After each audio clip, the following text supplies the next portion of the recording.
crochet! Welcome to day 47 of crocheting one row every day to represent how many kilometers we drive during our van trip.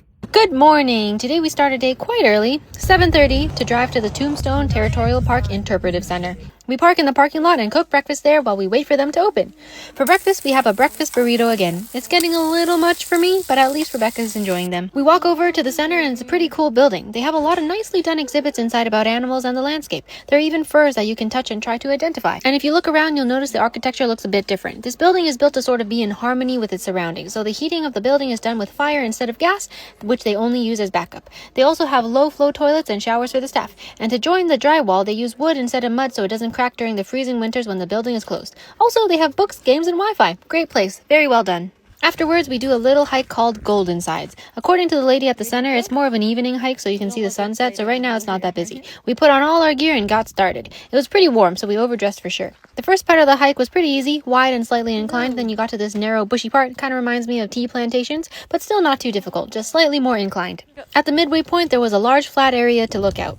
We kept on going and then eventually got to the end where there was an outcrop of rocks. The view was pretty with all the mountains in different shades of green. I can imagine in the evening it's all golden. We sat there for a little bit and slowly make our way back down. When we got back to the car, we started driving. These next days are going to be filled to the brim with driving because we're trying to cover a lot of distance. There isn't a lot between here and the Arctic Ocean, as you can imagine, but again, that's what we're going for. Remote, untouched nature. And it's beautiful. We've been to Iceland and it's similar. Also about the road condition. So far, not bad. Rebecca is a really good and fearless driver, and she's going at least 80 kilometers an hour for the most part. She really focuses on the road to avoid the potholes and sharp rocks. Sometimes you can't avoid it though, and our van suffers for it. Our drawer fell out, but it's okay.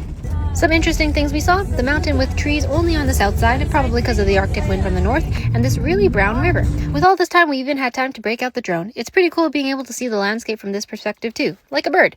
We soon make it to Eagle Lodge. It has gas, Wi-Fi, water, washrooms, and food. We stop here and realize we can't go further even if we wanted to. The road onward is closed because of the wildfires, and that's what this sign says. Well, I guess we're stuck here. We fill gas and head inside to check it out. It really feels like a lodge in here. They have these certificates available, so we get two. And then we head back out to cook dinner. We were having soup today, perfect for a cold, rainy day. I cut up all the vegetables and shed a tear from the onions. This is one of my favorite dishes. I love soup. After we eat, we enjoy a bit of internet from the Starlink they have, and then we brace the rain to get inside to get ready for bed.